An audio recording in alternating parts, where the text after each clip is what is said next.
Welcome to the Automarket interview. It is a great pleasure to have you here today.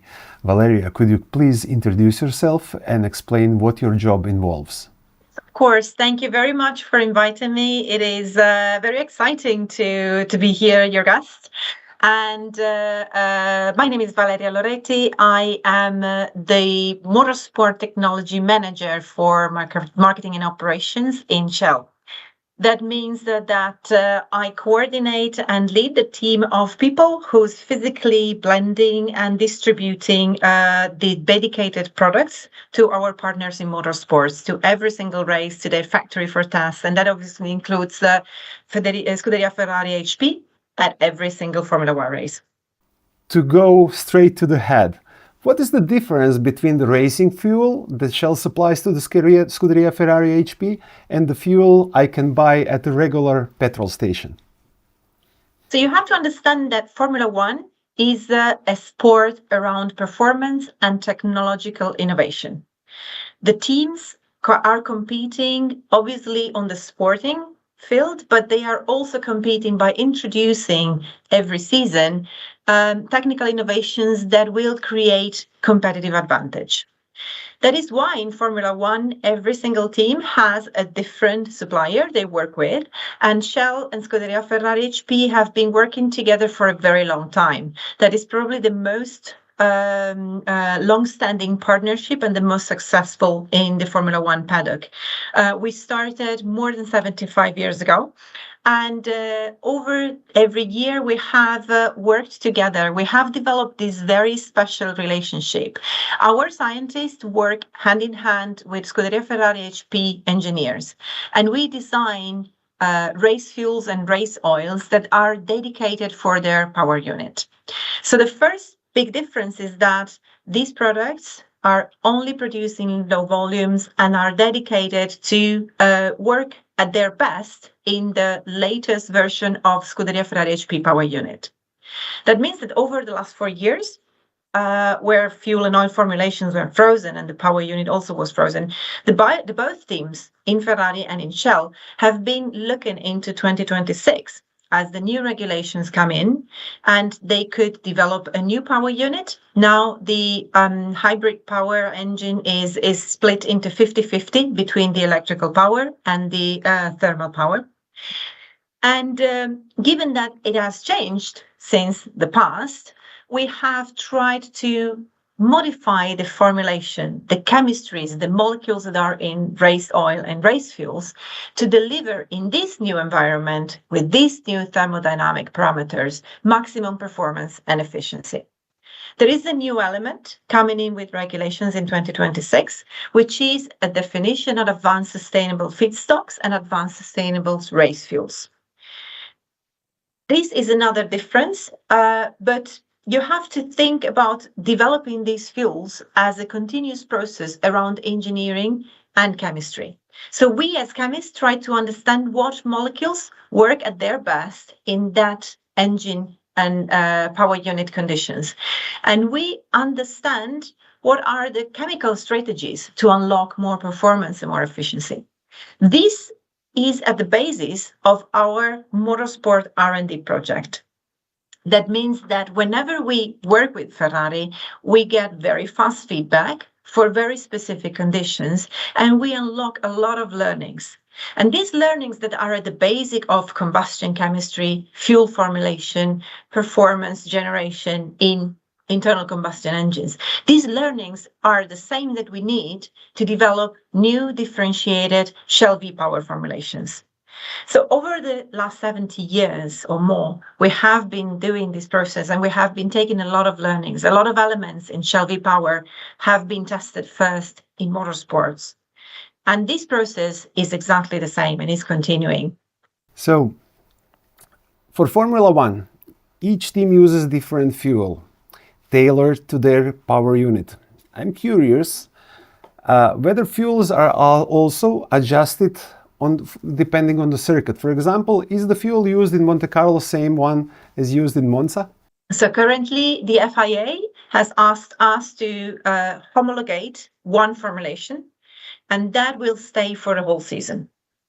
Homologation means that we send a sample of our final blend to the FIA, and they check it for their properties to see that all the properties that we have developed are within the mandatory regulations. They also check for the proven sustainability of the fuel. So in 2026, advanced sustainable fuels need to fulfill some criteria. One of them is to reduce the impact of greenhouse gases from the manufacturing until the blending of the fuel by 65% or more. So this is all part of the homologation process. Once this is done, and we receive the green light from FIA, we can deliver this exact formulation to every single race. At every single race, the FIA will also check it. And that is why we need to provide technical support on track to Scuderia Ferrari HP.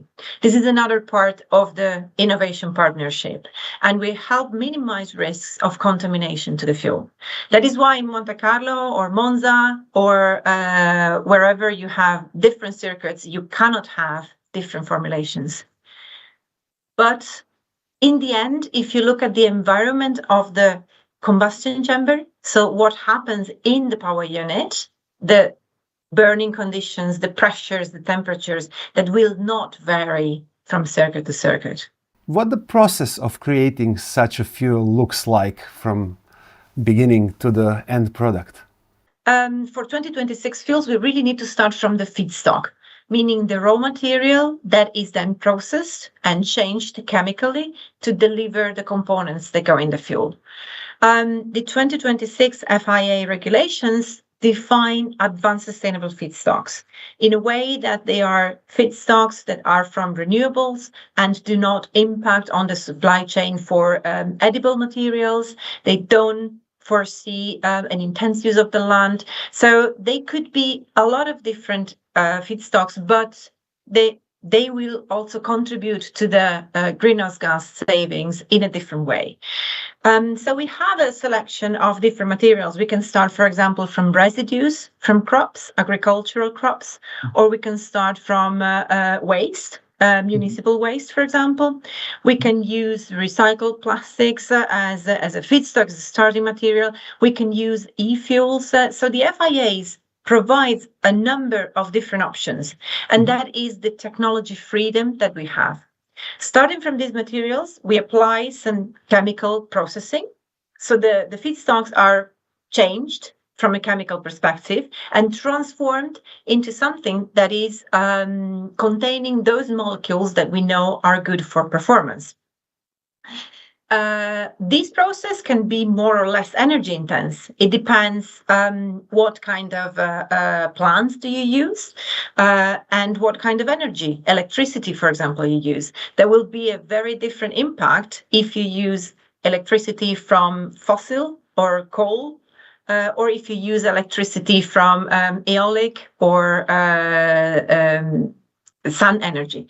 So if you have renewable energy, the overall impact of the processing of these molecules is much lower. Lately, another step that is counted is how to move these molecules, so the supply chain. Regulations mandate that we create a very separated supply chain. Everything that is advanced sustainable needs to be separate from everything which is fossil, to avoid contamination. And in this way, we had to create and set up a new supply chain. And again, it makes a difference if you move the molecules by air, so flying them, or if you move them by train or ship. All these elements contribute to the overall calculations. And all these elements need to be attentively selected so that we have the molecules we need for maximum performance and efficiency, but also the carbon intensity that is required. In this way, it has been a very wide and complex project, but for us as scientists has been very, very exciting. So we have learned a lot around low carbon fuels, how to produce them, where to start from, how to optimize the processes. And also we have learned, about those processes that are easily scalable, or not. We learn all the pros and cons. And this is really fundamental understanding that will then later feed into scaling up of these processes, or at least some of them, to contribute to new Shell V-Power formulations. How do the technical regulations affect the race fuel development? In the past, rules were completely open, and in the last cycle they were frozen in 2022. Now they are again open again. What opportunities does it give you, and what can we expect in the development of the fuels? The opportunity, whenever regulation change, whenever you have a window of development, is to introduce new elements, new strategies that will unlock a competitive advantage. This is for the competition. For us, as fuel formulator, as fuel developers, it gives us the possibility to test something new. We have a lot of good examples from the past of molecules that have been first tested in Formula One tracks, developed with Scuderia Ferrari HP, and then transferred to Shell V-Power formulations. For example, our friction modification technology, that is a molecule that helps reducing friction in critical engine parts, and therefore, make the engine work more efficiently. That is the same side of the medal, giving more performance, more power to the wheels instead of wasting it into friction. And this kind of knowledge transfer has always been present in our motorsport research projects. Now we are shifting the paradigm. We are not only looking at performance, so this element will stay, but we are also looking at how to blend performing fuels starting from advanced sustainable components. So we are learning about, optimizing and improving processes, minimizing the carbon intensity, so the greenhouse gas linked to the processing and the transformation of the molecules. And some of them have really the potential to be scalable. So that kind of knowledge goes directly into the team that is working for mobility fuels and giving them more options to think how to further drive decarbonization of mobility. Shell is not new to this. We have a lot of other sectors that are looking into this direction, looking at marine decarbonization, jet fuels decarbonization. Mobility obviously is more complex, but we want to be very well informed and aware about all the potential options. The energy transition will not going to work with one silver bullet. It's going to work with a mosaic of different energy carriers and energy solutions. And motorsports give us a very early stage, good opportunity to investigate and research more in these options. So, in a nutshell, new generation of Formula One fuels will contain little or not any crude oil anymore, or? That's the aspiration of FIA. When they have written these regulations, they really wanted to showcase that performance fuels can come also from non-fossil sources. The 2026 fuels will only contain up to 1% of fossil-derived molecules, and that is our additives and the naturants and that chemistry that is there to stabilize and improve the formulation. But it's up to 1%. Everything else, the big part of the fuel, will come from advanced sustainable feedstocks. How can you explain to people why the motorsport is ideal test bed for the fuel development? Because it is very fast, very well defined with a lot of details, and it is giving us a lot of feedback in a very short time. So you have to think, when we design race fuels and race oils for Scuderia Ferrari HP, we work directly with the engineers that are designing the new power unit. So we can understand really what is, for example, the operational temperature or the operational pressure, or all those parameters that will affect how combustion will release energy. So we can design and optimize the formulation, especially for this engine. We use a simulation approach. So we start from digital modeling. We have written our own algorithm to predict fuel properties from the composition. And this algorithm is based on how molecules burn. So it is very, very much close to fundamental combustion chemistry. For the fuel that goes live in 2026, we have run through over 2 million simulations. And that is giving us a cloud of data, cloud of formulations we can choose and take, okay, let's take the maximum on this property or the maximum on that property. We blend it and send it to Maranello at Ferrari headquarters. There, the engineers test it on the engine. And then we have the proof point. Is our prediction correct or not? And this testing goes very fast because obviously they want to exploit all the time they have, to push forward the design of the engine. Because sometimes what happens, we obviously start from their indication, but then if we identify some areas that has a lot of potential, they may also change the design of the power units so that they are pushing exactly in that direction. So the process is a continuous feedback that is influencing our work and their work. And this we do for only one engine. So the learnings that we take are very much related about the foundation, how combustion chemistry is influencing performance in a combustion engine. When we scale this for development of Shell V-Power for our customer worldwide, we need to take into account that they don't all use one single engine. So the work is much longer and more detailed because we have to explore, let's say, all possible scenarios. We have fleet tests, we have engine tests, and we have tests of on the car on the dynamometer to understand if all technologies, new technologies, different kind of technologies like a direct injection or port fuel injection, they all are able to unlock the potential that we want for our customers. And then you will have cars that are very old on the market, cars that are very new, and we need to make sure that there are no side effects.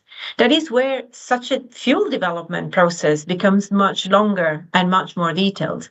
But in order to design our fuel, design the first formulations and then improve them, we can start from the learnings that we take from motorsport.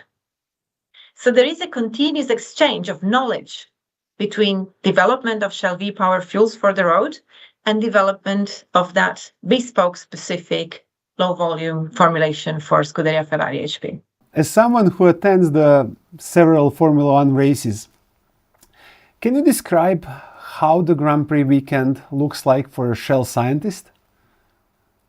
Absolutely. So we normally travel with at least 2 Shell scientists to every single race.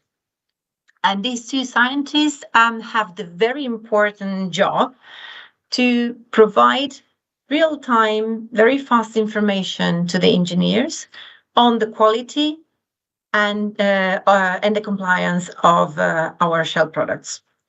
That means that we blend the fuels in Hamburg, in our Shell Technology Center, and also the race oils. And then we dispatch it to every single race. The first test we need to do is to check that there has been no contamination in this last step supply. Everything can happen in a supply chain. So, and also in different environments at races, you may have, some dirt coming in the system. Maybe the operator is using some dirty gloves, so you have some oil or grease on that, and that can already contaminate our fuel. Or you have very hot and humid environment, like in Singapore, for example, where you can have condensed water in the drums. And if just a drop of water goes into the fuel, then that's also contamination.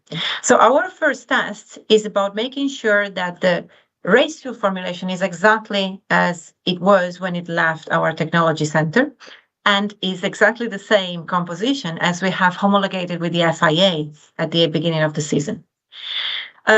These tests are directly done on track before the race fuel is supplied further to Ferrari and before this goes into the car tank.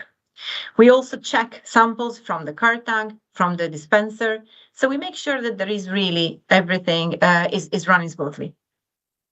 During the weekend, we also check very thoroughly all the lubricants, all the fluids that go in Scuderia Ferrari HP car. And we do this to understand how is the engine doing. So the engine, the power unit will be sealed, and therefore the mechanics cannot access the single components to see if there is wear or if there is any issue. But we, from the lubricants analysis, we can give them an input about exactly these parameters. So we monitor, for example, engine oil to understand if there are early signs of wear. And we do this by measuring heavy metals in the oil before and after every session. If we see an increase in concentration, that means that two metal parts in the engine are wearing against each other. And there we see an increase in heavy metal concentration. And we pass promptly this information to the engineers. They also have a bigger set of data from telemetry, for example, the feedback from the drivers. And by using these different pieces of the puzzle, they can understand how the power unit is doing. How is the health at that specific race? So this information is supplied to the engineers at a very fast pace. At the end of the session, for example, on Friday, we have free practice normally. At the end of FP1 and at the end of FP2, we analyze oil. And within 20 minutes, they will have a report on their desk. And if there is anything unexpected, they will walk to our laboratory. We have a small container, which is our chemistry lab. We have all the instruments that we need to do the analysis, and that is embedded in the Scuderia Ferrari HP garage. So it's literally a few meters away from the engineers' offices.